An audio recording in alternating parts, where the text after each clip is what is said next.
The house was still set to her temperature. Always 72. It had been 312 days since she walked out that door. Or, more accurately, since I walked out silently after learning the truth. But every damn time the furnace kicked on, it still did it for her. I could have changed it. I didn't. Because part of me wanted the pain. I needed the reminder. The dull ache of betrayal was the only thing sharp enough to keep me from going numb. That morning, the thermostat blinked. System error. Please reset. And just below that, in the reflection on the screen, I saw something that didn't belong. A sliver of yellow. Behind me, right where she used to leave her raincoat. I spun around like some half-mad, sleep-deprived raccoon. Nothing, of course. But the thing is, and I swear on my spine, I donated that raincoat after she left. I remember because the lady at the thrift store looked at me like I was giving up a wedding ring. So I did what any emotionally unraveling man would do. I pulled the attic ladder down and climbed, barefoot, into a space full of dust, fiberglass, and things better left untouched. And there it was. The raincoat. Folded. Tidy. On top of a box labeled Christmas 2019. I hadn't been up there since 2021. I hadn't been that version of me since she broke me open like a cheap ceramic mug and left me leaking. The truth I never told anyone. Here's the part no one believes. I never confronted her. Not once. I never yelled. Never called her a name. Never asked why.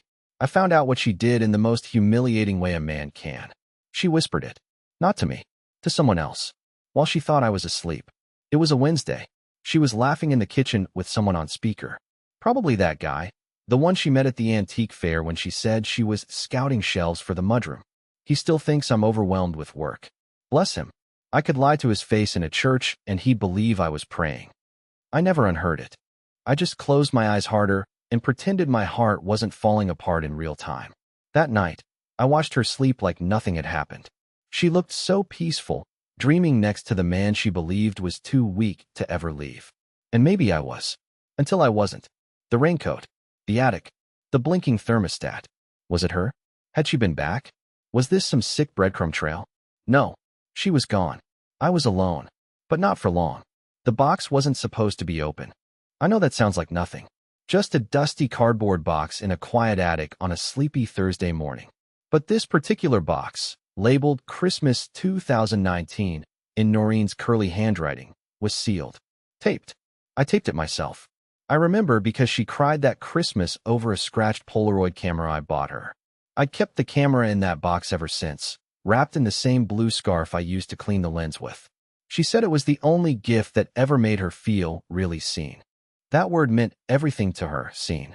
So when I stood there in that cramped attic, breathing in insulation dust and 34 years of unspoken grief, and saw the box cracked open just slightly at the corner, I knew.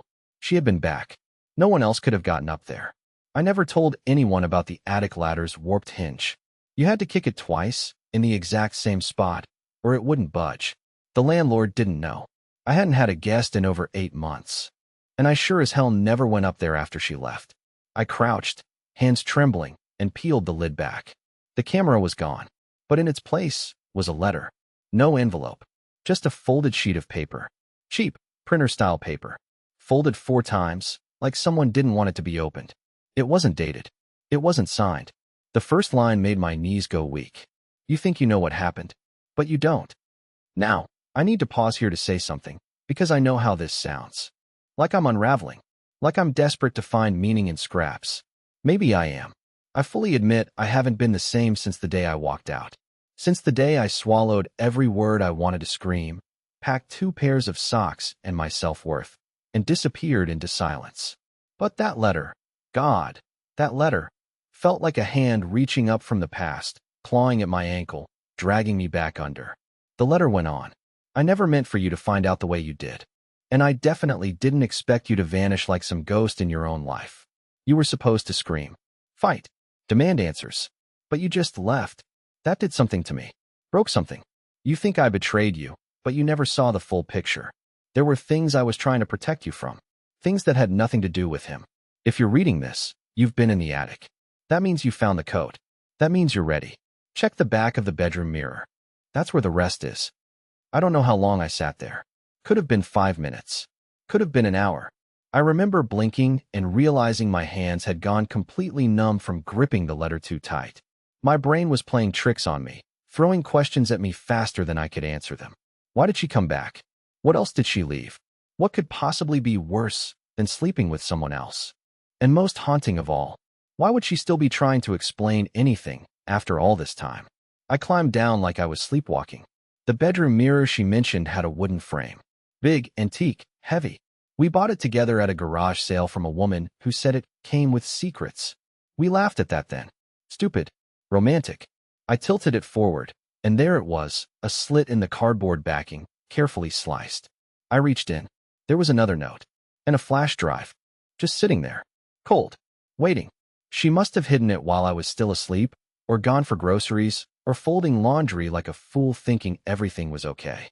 That flash drive had been taped to the back of that mirror for who knows how long. I stared at it like it might explode. And somewhere deep in my gut, I knew. Whatever was on that drive was going to destroy the version of events I'd been living with. And possibly destroy me. I didn't plug in the flash drive right away. I left it on the kitchen counter like it was radioactive. I paced. Made coffee I didn't drink. Opened the blinds, then closed them again. Stared at the thermostat like it was some ancient oracle waiting to offer clarity. My mind kept circling one thought. What could she possibly be hiding that would require a letter, a mirror, and a flash drive hidden behind a wall? By the time I finally sat down and pushed the USB into the side of my old laptop, my hands were trembling. My cursor hovered over the one file inside, a video named simply, "If you're watching this." No date, no context, just the title. I double-clicked. The screen flickered, and there she was. Noreen. Not smiling. Not staged. Not posing like she always did in pictures. No makeup. Her hair pulled back. Eyes red. Not from crying. From exhaustion. She looked like she hadn't slept in days. She was sitting on our old green reading chair, the one she always called her thinking throne. She stared into the camera for a solid 10 seconds without speaking, just breathing. Then she said, "If you're watching this, it means I didn't get to explain. Or you wouldn't let me. Or you're still gone. And honestly, I don't blame you." I leaned forward. She continued, "I know what you found. The photos. Him. The messages. It all looks simple on the surface. You think I got bored. You think I traded 7 years for some pickup driving, camera-holding cliché with a tan and an ego. But that's not what happened. Not all of it. There's something I never told you. About before we were married. Something I thought I could bury. But I couldn't. It came back. And he wasn't just some fling. He was part of that past." I froze. What past? We'd been together since college. There wasn't supposed to be a before. At least not one that mattered. We told each other everything. Or I thought we did. On the video, Noreen got up and walked off screen for a moment. Then came back holding a manila envelope. She held it up. Shook it slightly. "And here is everything. Pictures. A name. A police report. Stuff I wish I could unsee. I wasn't going to tell you. I thought maybe if I just moved forward, it would all stay buried. But that was stupid. Because it didn't stay buried. He didn't let it."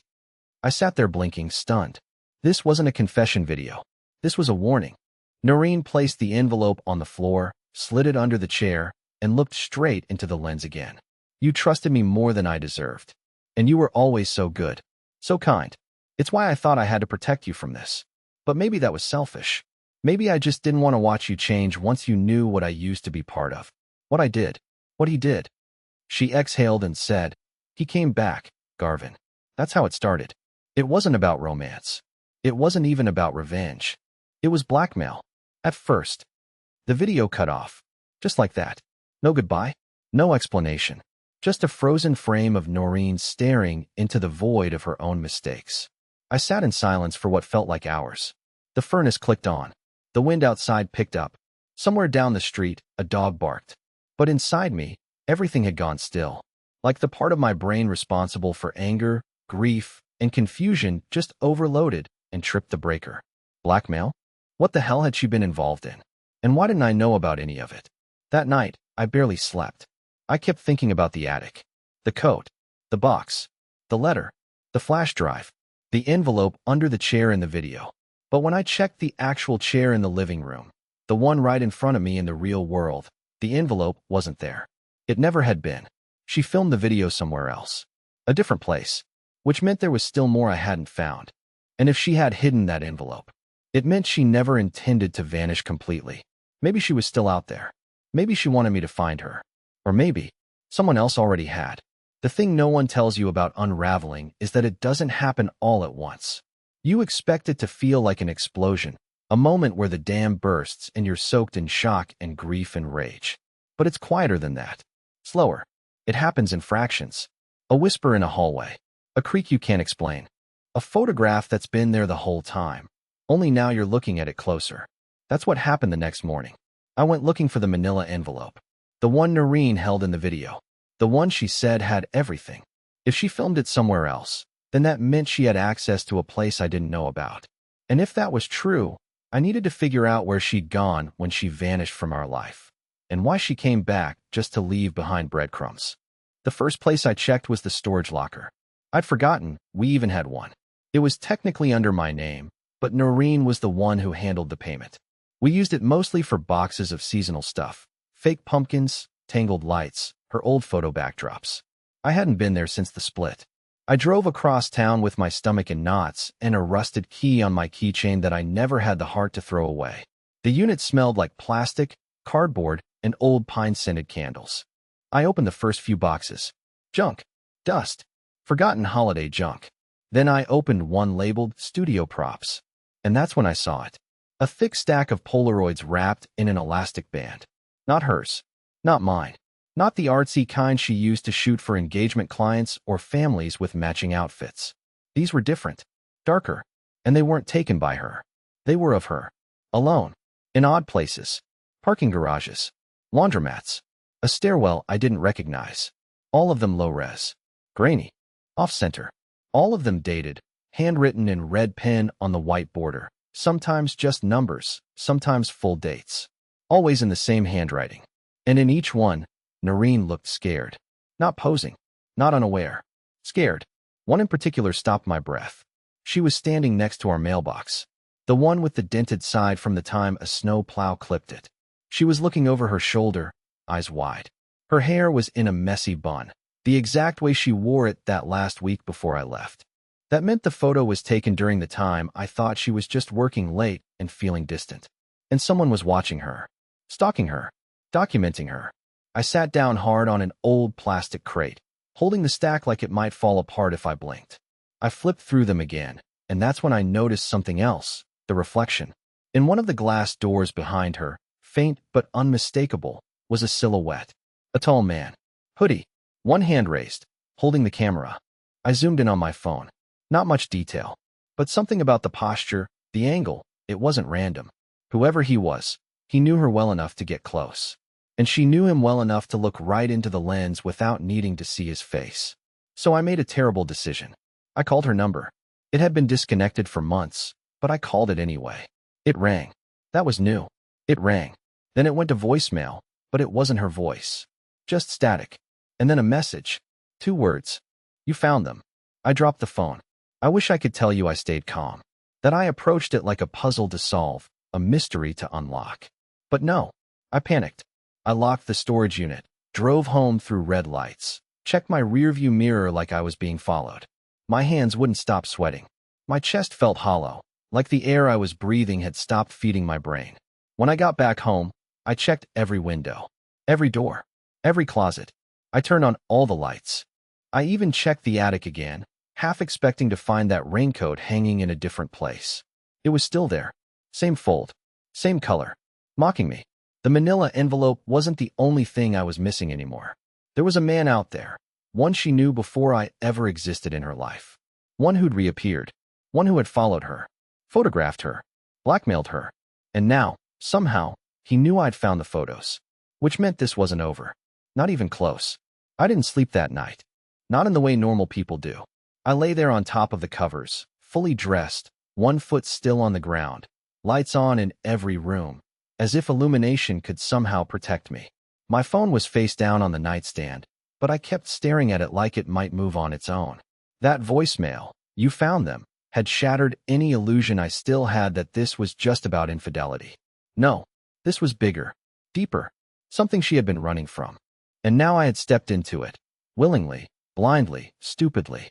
The next morning, I drove back to the storage unit to pick up the Polaroids. I didn't want them left unattended. I didn't know who had access.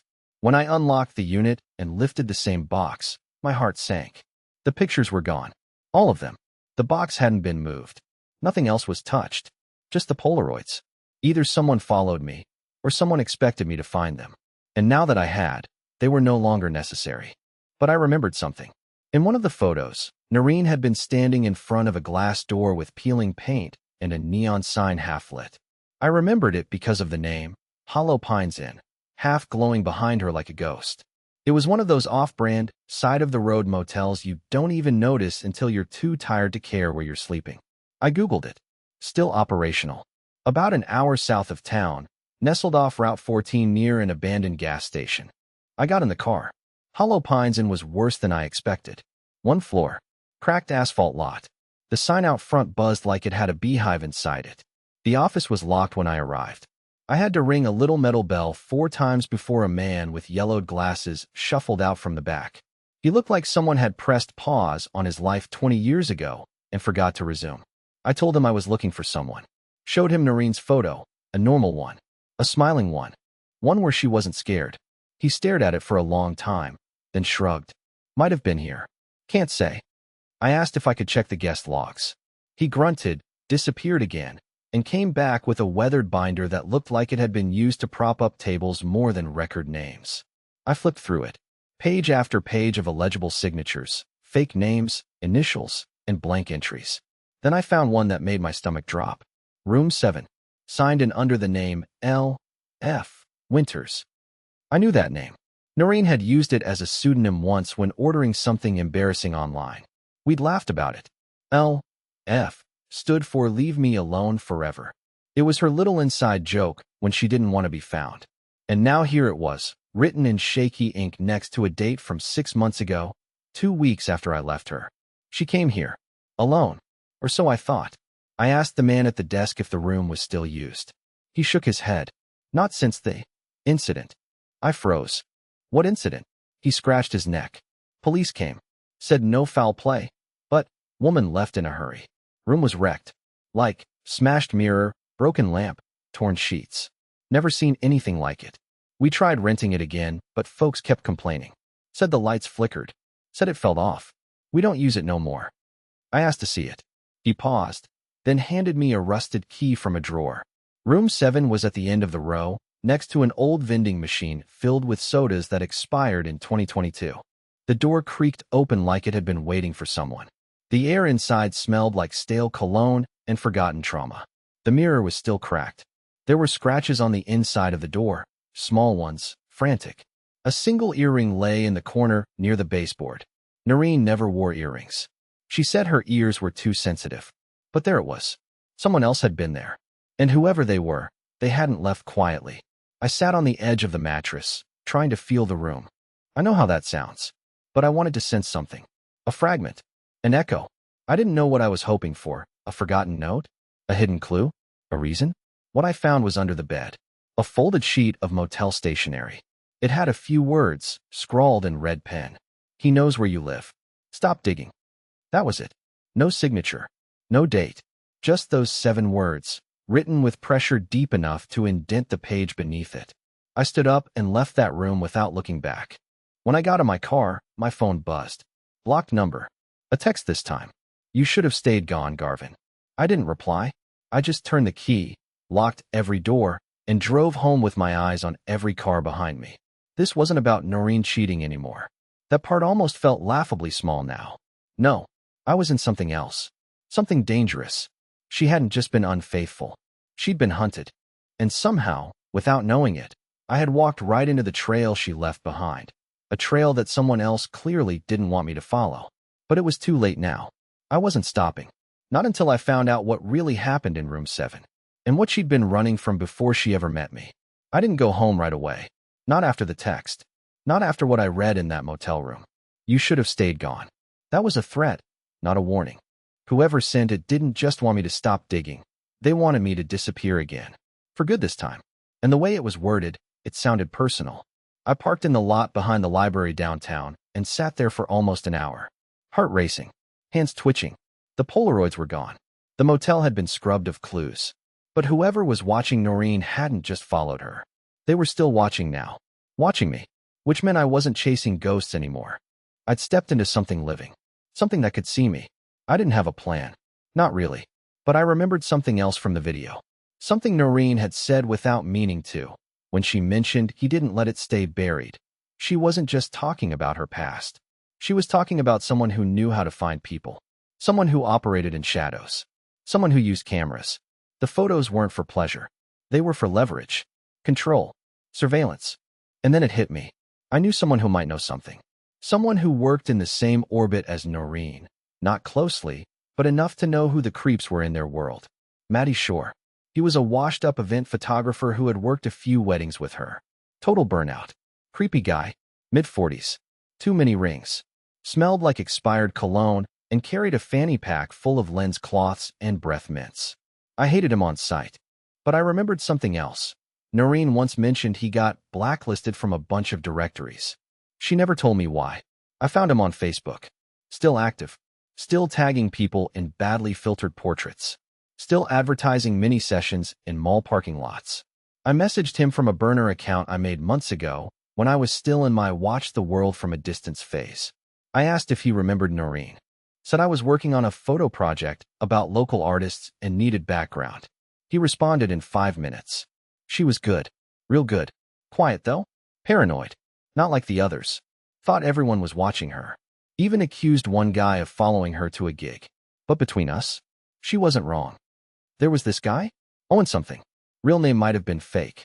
Always showed up in the same places. No clients. Just standing. Watching.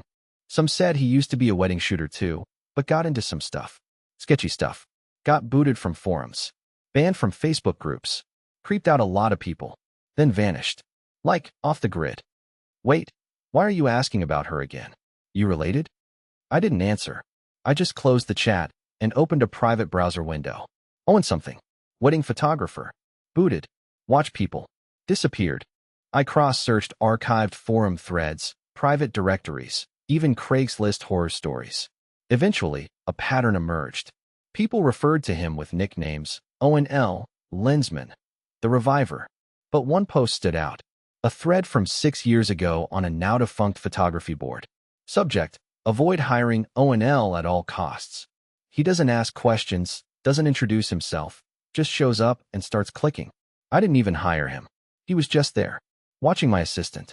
He sent me shots of her after the wedding, walking to her car, at her apartment, sitting in her kitchen. How did he get those? I reported him. They said they couldn't find him. His address was fake.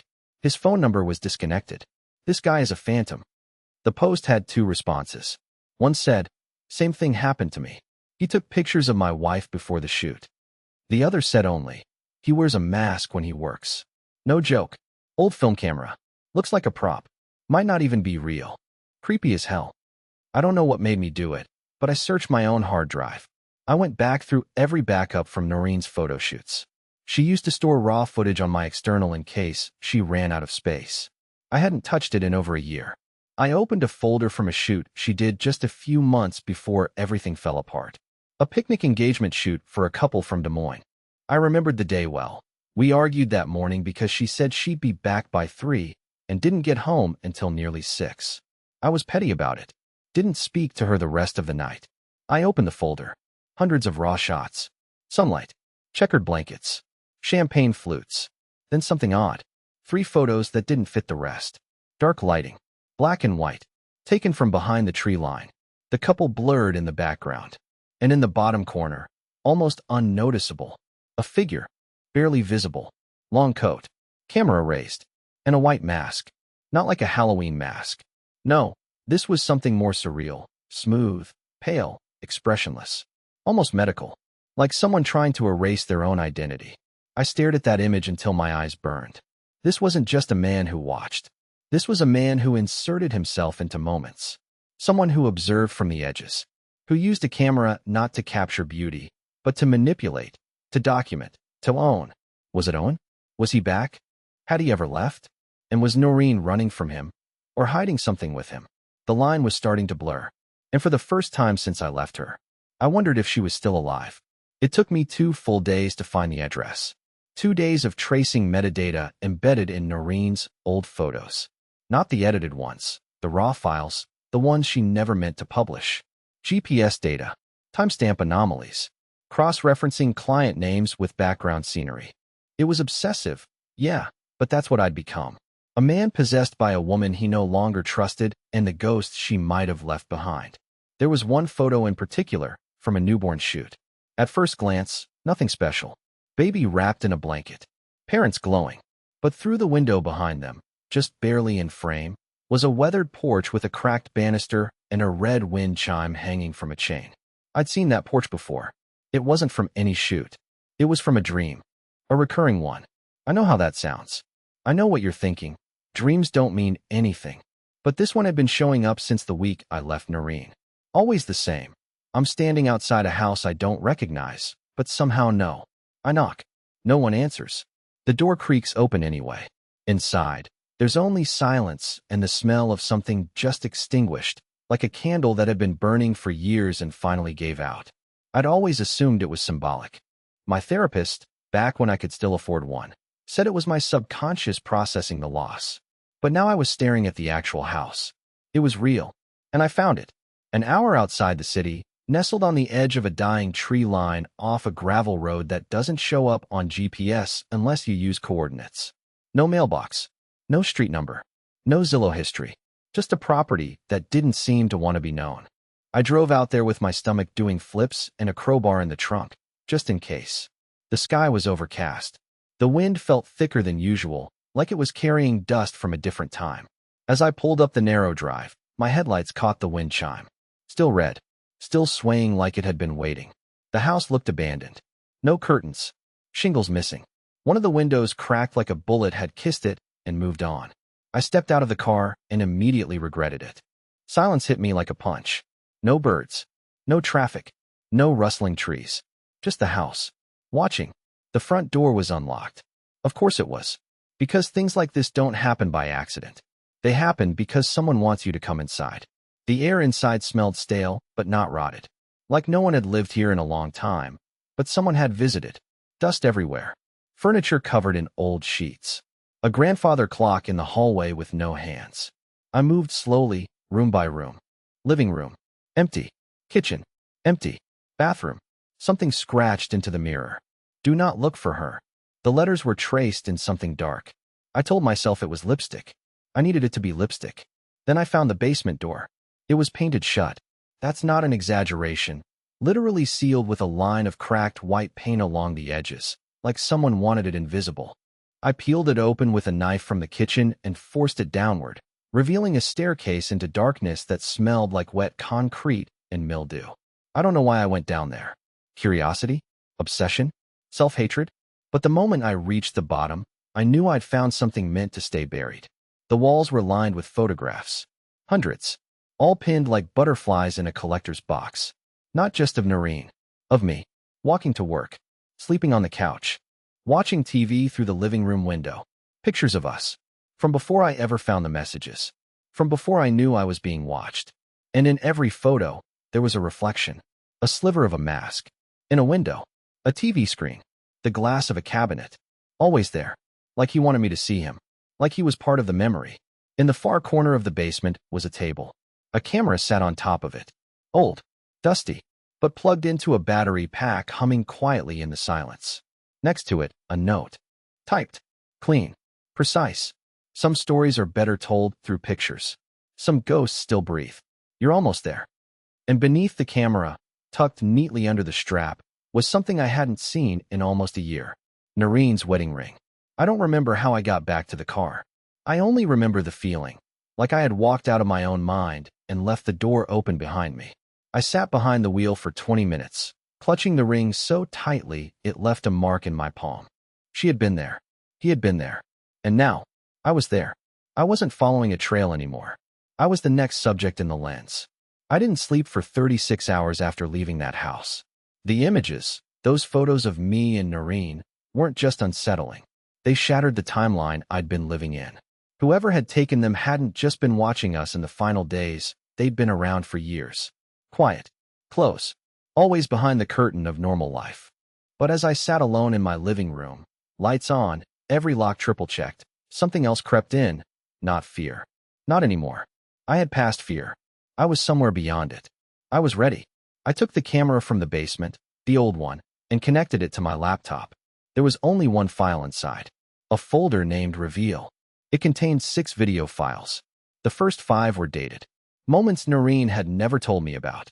One was a confrontation, her and the masked man in a parking garage. Another showed him leaving a photo studio in the middle of the night, alone, holding something close to his chest, like a camera or a weapon.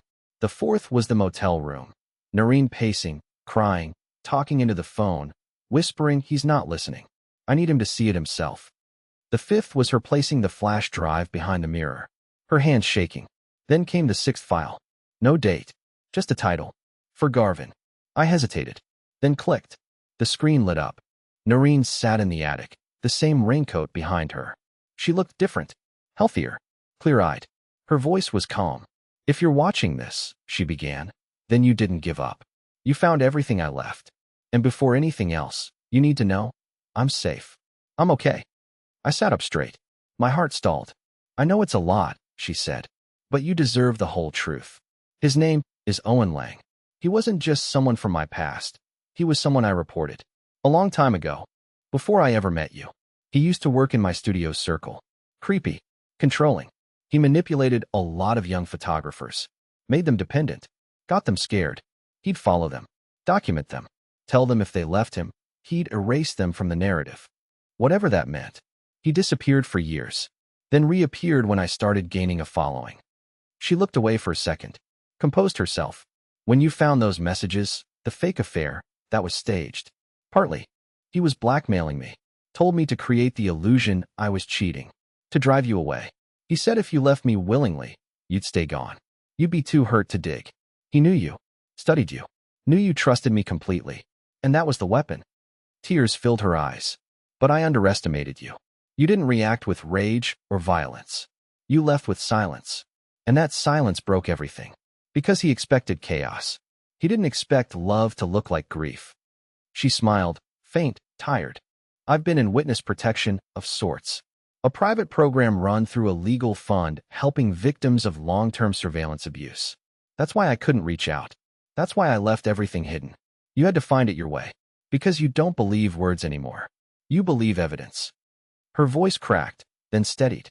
I loved you every day, even when I was scared, even when I lied to protect you. You were the only good thing I ever had that didn't ask me to perform. The screen went black. A single line of white text faded in. I'll see you again, if you still want to. 3 months later, I did. We met in a cabin owned by the legal group. Neutral ground. Somewhere quiet. I almost didn't recognize her at first, not because she looked different, but because I'd spent so long imagining versions of her, I forgot what the real one felt like. We didn't say much that first hour. Just sat, staring, breathing. Then she handed me something. Her ring. I never wore it after you left, she said. But I never stopped carrying it. I put it in my hand, closed my fingers around it. And for the first time in over a year, I felt still. We're rebuilding. Slowly. It's not like a movie ending.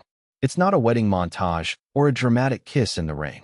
It's therapy sessions, legal hearings, moving to a new state, sleeping with the lights on sometimes. But it's real, and it's ours. I don't know what the future looks like, but I do know this. I walked away in silence after learning the truth. And a year later, she came back, not just full of regret and pain, but with the proof of love that had survived the darkest thing either of us had ever faced.